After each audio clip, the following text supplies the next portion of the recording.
This is Albuquerque, New Mexico, and behind me is the Sandia Peak Aerial Trmaway, the longest aerial tramway in all of North America. And today, we're going to ride it 2 miles into the sky. Over 12 million people have ridden the Sandia Peak Tramway since it opened to the public in May of 1966.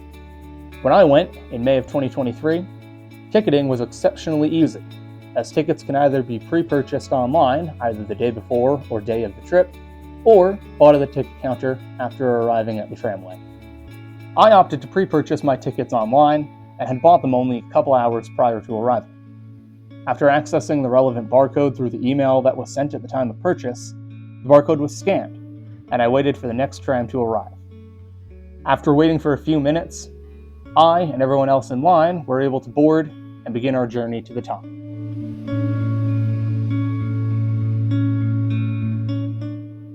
As we ascended in the tram car out of Albuquerque, the reasons why this tram ride is a solid attraction became readily apparent.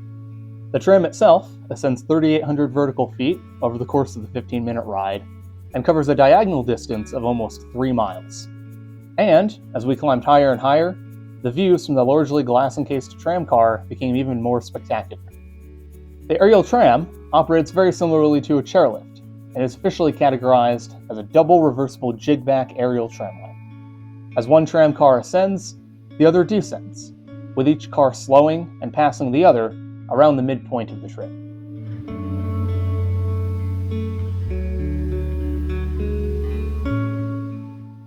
The ride went smoothly, and soon we had reached the top and disembarked the tram to take in even better views.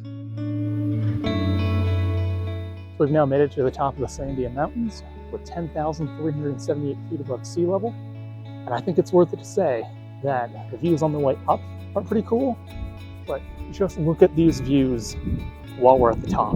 That is just incredible. So right now, we're looking out over almost 11,000 square miles of New Mexico. You can see the towns of Bernalillo, Corrales, Rio Rancho, and Albuquerque, which collectively account for something like a third of the entire population of the state of New Mexico, right here in Tram. In addition to the views offered from being situated almost 4,000 feet above the surrounding countryside, there's also a restaurant at the top. While it's only open on certain days, and I unfortunately didn't get a chance to go in, there's still a lot to do around the backside of the mountain as well. Now obviously, you're not just obligated to stick right around the tram. We're at the top of the mountain. There's also a lot of different opportunities for sports and for various adventure.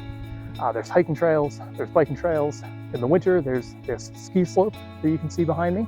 Unfortunately, it's May, so the ski slope is obviously non-functional, and my hiking and biking abilities aren't nearly as up to snuff as I would like. So I've opted, instead of taking a one-way tram ticket up to the top here and then hiking back down, I've opted to look around up top and then get the two-way tram ticket and the round trip back down to the bottom.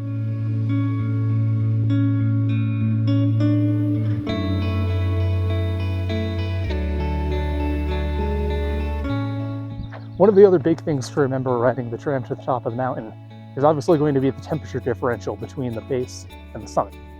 Right now, it's May, so down in Albuquerque, it was about 75 when I boarded.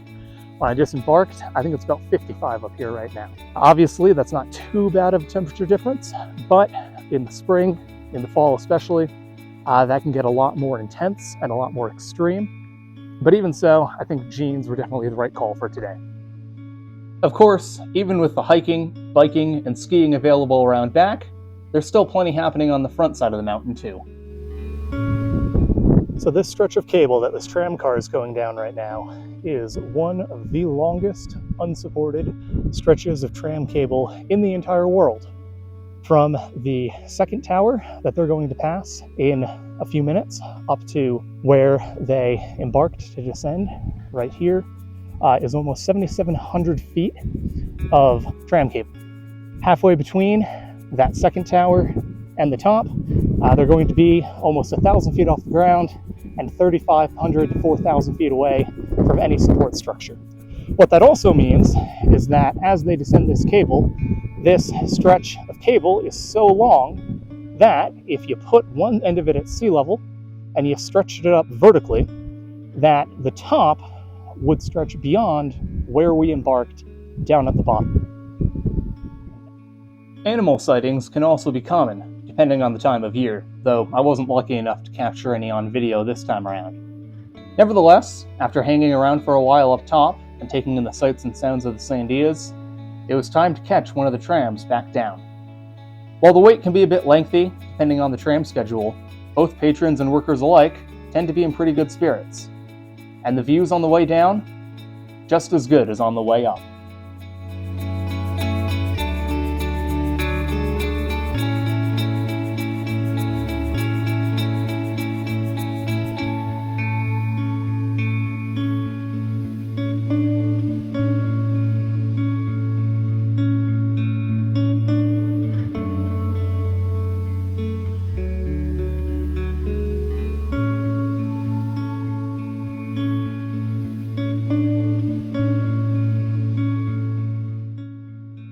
I wound up paying $38 total for my round-trip ticket on the tram in May of 2023.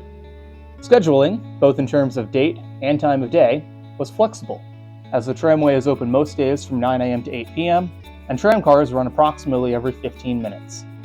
The whole excursion, from arriving at check-in to descending the mountain, is easily doable as a half-day trip, taking a few hours in total, but can naturally either be shortened or extended based upon personal interests and abilities.